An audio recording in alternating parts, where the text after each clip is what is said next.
Liam never expected to be noticed. He wasn't the kind of man people looked at twice. Every morning, he drove clients to their meetings, sat quietly, opened doors, and disappeared. That was his job, just a shadow on the sidewalk. But on that day, when he pulled up in front of the Harrington estate, things changed. She was standing there, Madeline Harrington, 25, heiress to the Harrington fortune, dripping in silk and silence. She barely spoke as she got in, but as they drove, she kept glancing at him through the rearview mirror. Not in a flirty way, in a thoughtful, calculating way, like she was studying him. At the red light, she leaned forward. "Do you own a tuxedo?" Liam almost laughed. "No, ma'am." She paused, then said, "Would you be willing to rent one?" He frowned. "Why?" She smiled faintly. "Because I need a date tonight." He didn't understand. Not until she offered him $5,000. For one night. Just to act like her boyfriend. That night, Liam stood outside the Grand Marquis Hotel in a tux that barely fit, rented with the cash she handed him. He felt like a fraud. Like someone would rip off his jacket and shout, "He's not one of us." But then the doors opened, and Madeline stepped out. Her arm slid through his, and she whispered, "No matter what happens tonight, just play along." Inside, chandeliers sparkled like galaxies. Every guest wore money like perfume. And then the whispers started. "Who's that? Isn't she dating that model? Where's Brent?" Liam tried to stay calm, but he noticed how her smile tightened every time someone mentioned Brent. He leaned in. "Are you trying to make someone jealous?" Her eyes didn't blink. "I'm trying to end something." They were halfway through the night when Brent finally showed up. 6 feet of arrogance in a tailored suit, with a model hanging off his arm like a trophy. He stopped cold when he saw Madeline with Liam. Brent's face twitched. "Who's this?" Madeline smiled. "My boyfriend." Liam offered his hand. Brent didn't take it. Then Brent laughed. "You hired your driver to pretend to be your man? That's low, even for you." The whole room went quiet. Liam wanted to disappear, but Madeline held her head high. "At least he knows how to treat people with respect." Brent stepped closer. "You think a guy like him could ever survive in our world?" Madeline whispered. "Maybe that's the point. Maybe I don't want this world anymore." Madeline pulled Liam onto the dance floor. As they swayed, he asked, "Why me?" She looked away. "Because you were the only man who looked at me like a person, not a possession." Liam's throat tightened. "I don't belong here." She smiled softly. "Neither do I." For a moment, under the golden lights, it felt real. Not like a game, not like a favor, but something more. They left just after midnight. Madeline's heels dangled from her fingers as she walked barefoot across the marble driveway, her other hand loosely holding onto Liam's jacket sleeve. They didn't say much at first. The wind was cool against their flushed cheeks, and the champagne still sparkled in their veins. Liam opened the car door for her, out of habit, and she laughed quietly. "You don't have to do that tonight," she said, brushing her hair back. "Tonight, you're not my driver." He hesitated. "Then what am I?" She turned to him, her eyes softer now. "I don't know, but you stayed when you could have walked away." They got in. Madeline had quietly told him to take her to her hotel. Her voice was soft, almost slurred, the way it gets when someone's trying to hide how drunk they really are. When they arrived, Liam rushed around to open the door, and she nearly stumbled into his arms. He caught her gently, his hands steady while hers were shaky. She didn't say much as they walked through the quiet hallway, her heels clicking unevenly on the marble floor. When they reached the room, she fumbled with the keycard, but Liam took it from her without a word and opened the door. Inside, she kicked off her shoes and dropped her purse on the couch. Then, turning to him with a half smile and flushed cheeks, she whispered, "One more glass of wine? Just to end the night properly." There was something in her voice, not flirtation, but something lonelier, something searching. Liam hesitated, then nodded. "Yeah, sure. One more." "I didn't plan this," she said, her voice barely above a whisper. "I didn't bring you tonight to end up here." Liam met her gaze. "I know." They sat close on the edge of the bed, their knees brushing as the wine softened the last edges of their walls. Madeline spoke in hushed tones about pressure, expectations, and how no one ever really saw her beyond the family name. Liam listened, his eyes never leaving hers, and when he opened up about the quiet ache of living a life that never felt like his own, something shifted between them. The room felt smaller, warmer. Her hand slid into his, and he didn't pull away. When their lips met, it wasn't rushed, It was gentle, slow, full of everything they hadn't said. Clothes fell away in silence, and in the dim light, they made love like two people clinging to a moment they knew the world would never understand. The next morning, Liam woke up to an envelope. On his bed, inside is a check for $10,000. And a note. Last night was real, but I need to disappear. Thank you for seeing me when no one else did. M. Liam's chest ached. She was gone. No forwarding address. No number. Just a memory. And the scent of her perfume still on his borrowed tux. But 8 months later, as Liam pulled up to his next client's mansion, she opened the door. Pregnant. And behind her, Brent. Her model boyfriend. Liam stared at her, heart racing. She looked so different now. Her face softer, fuller, glowing in a way he didn't expect. Pregnant. He didn't know what shocked him more. That she was carrying a child, or that Brent was standing behind her like he belonged. Everything about the moment felt wrong. Liam, she said again, softer this time. Her eyes flickered between him and the ground, then back to Brent. Brent smirked. You're the driver? That's rich. Madeline stepped back, clearly uneasy, as if Brent's presence alone was draining her. Liam noticed her hand instinctively reach for her belly, as though protecting it. And that was when it hit him. That child. That belly. It could be his. Or Brent's. But he didn't ask. Not yet. He opened the door for Brent without saying a word. Brent strutted past him, muttering, Don't scratch the leather, champ. Madeline paused in front of Liam. Their eyes met. A whole year's worth of unspoken words hung between them. And just before she slipped into the car, she dropped the folded note into his hand. Liam didn't look at it right away. He drove in silence, his jaw clenched, eyes fixed on the road. Brent kept talking, boasting about real estate, deals, money, everything Liam didn't care about. But in his chest, Liam felt something burning. As soon as he dropped Brent off at the airport, he pulled over, heart pounding, hands trembling. He opened the note. 5 words. Please don't leave me again. The words hit like a punch. What did she mean? Why now? Why Brent? Nothing made sense. But one thing was certain. This wasn't over. Liam sat in his car, gripping the note, reading it again and again. Those 5 words refused to let him go. She hadn't texted. She hadn't called. She'd disappeared without a trace for months. And now, out of nowhere, she begged him not to leave again. He had every right to throw the note away, to erase her from his mind. But he couldn't. Not when her eyes looked so terrified. Not when she stood in that doorway, pregnant, and didn't even try to lie. He couldn't sleep that night. The next morning, he drove back to the mansion, not as her driver, not as anything official. Just a man with too many questions and too little peace. The gates were closed. Security hesitated. I'm here to see Madeline, he said. Tell her. Liam's here. 15 minutes passed before someone opened the gates. She met him in the back garden. No guards. No Brent. Just her. Sitting on a bench under a dying maple tree, her hands gently resting on her belly. You came, she whispered, eyes red, as if she hadn't slept either. Liam stayed standing. What's going on, Madeline? She looked away, biting her lip. I didn't mean for you to see me like that. I didn't even know you were still driving. That's not an answer, he said, his voice firm. Whose baby is that? She looked up, and for the first time, her voice broke. It's not Brent's. The air felt like it left his lungs. Then, her voice cracked. It's yours, Liam.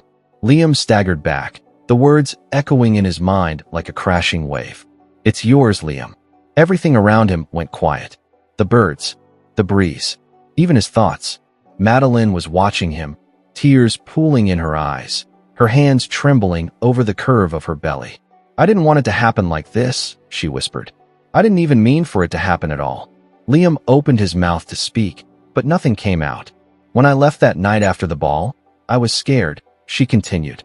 Brent started threatening me. He found out I hired you. He found out how real it felt.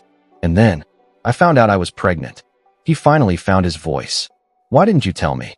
Madeline looked up, eyes sharp with pain. Because I didn't want to drag you into my world. Brent's family, they're powerful, Liam. The Harringtons are dangerous when crossed. And Brent, he wasn't just angry. He was obsessed. Liam took a slow breath.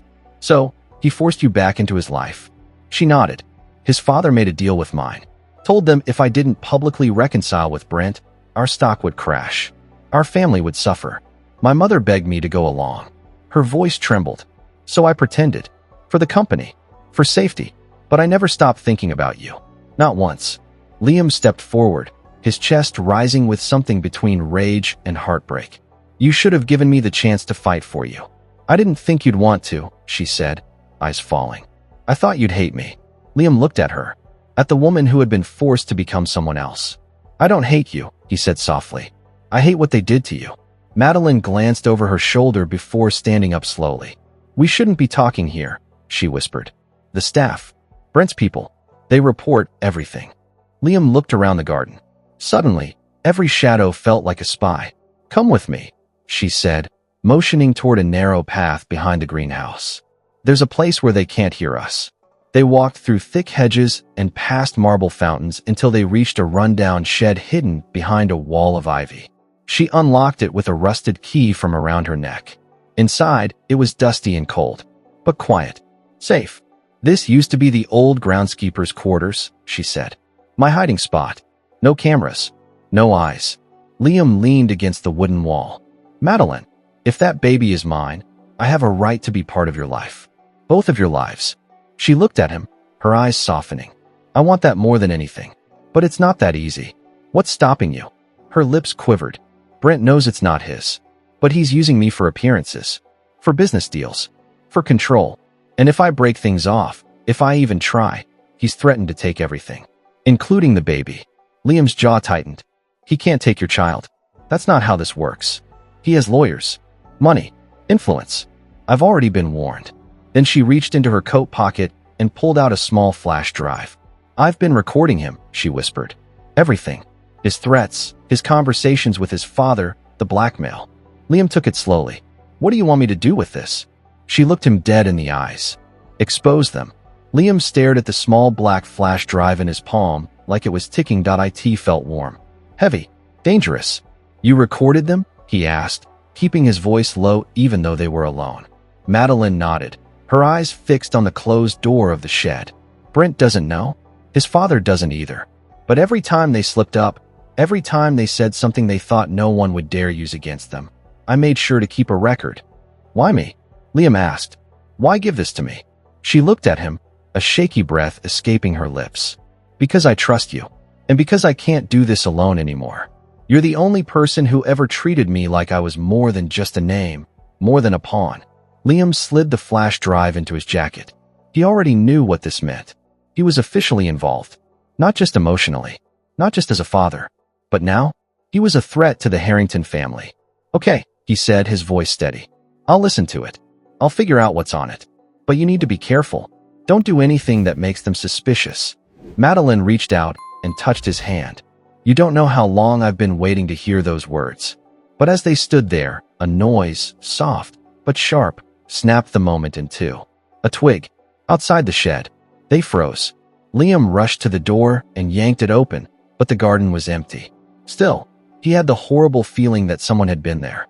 And that now, they weren't alone in this secret anymore. That evening, Liam sat in his small apartment with the flash drive plugged into his laptop. His hands hovered over the keyboard as if opening the folder might burn his fingers. But he clicked, and the first recording began to play. Brent's voice. Cold. Calculated. Confident. She's just a pawn, Dad. If she thinks she can walk away, she's dumber than I thought. Then another voice. Deeper. Older. Sharper. Mr. Harrington. Keep her close. Keep the public distracted. We can't afford another scandal. Not with the merger coming up. Liam's stomach twisted. This wasn't just about power. It was about money. Control. Legacy. And Madeline was caught in the middle like a trapped animal. He listened for hours. Recording after recording. Threats. Lies. Even talk of forcing Madeline into a clinic if she didn't stay in line. By midnight, Liam had heard enough. The next day, he returned to the mansion, not as a driver this time, but as a man with a mission. Brent greeted him at the door, his smile too wide. We meet again, champ, he said, patting Liam's shoulder like an old friend. Funny how life works, huh? Liam didn't respond. He just smiled back. But it wasn't a real smile. Brent leaned closer and whispered, You know, I heard a funny thing today. One of the gardeners said they saw Madeline talking to someone by the old shed. Liam froze. Brent tilted his head. Tell me, Liam, what were you two chatting about? Liam kept his face calm even though his heart was hammering. Brent's voice was casual, too casual. But his eyes, they were sharp, calculating. He knew. Maybe not everything, but enough. What were we chatting about? Liam repeated, pretending to think. Oh, just the baby. You know, she's nervous. You can understand that. Brent chuckled, but it didn't reach his eyes. Yeah, pregnancy makes women say the strangest things. Good thing she's got people like us to keep her grounded. He stepped closer, voice dropping to a whisper. You know what I think, Liam? Liam didn't answer. Brent smiled wider. I think you've been a little too curious lately. And curious people, they don't last long around here. He gave Liam a firm pat on the back and turned toward the house. I'd hate for something to happen to you. That night, Liam didn't go home.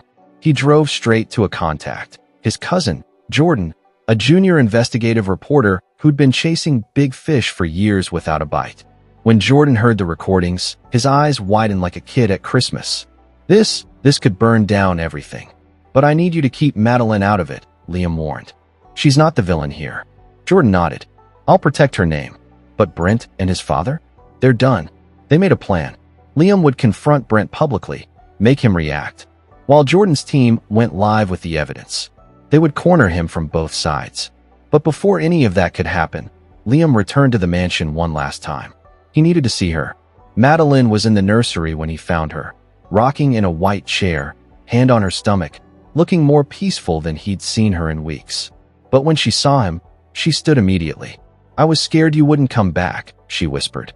I told you I wouldn't leave again, Liam said, stepping forward. And this time, I mean it. She looked up at him, and for the first time in a long time, there was hope in her eyes. I gave the recordings to someone I trust. Brent and his father won't see it coming. She gasped. You did. I had to. You and that baby deserve to breathe. Just then, loud footsteps echoed from the hallway.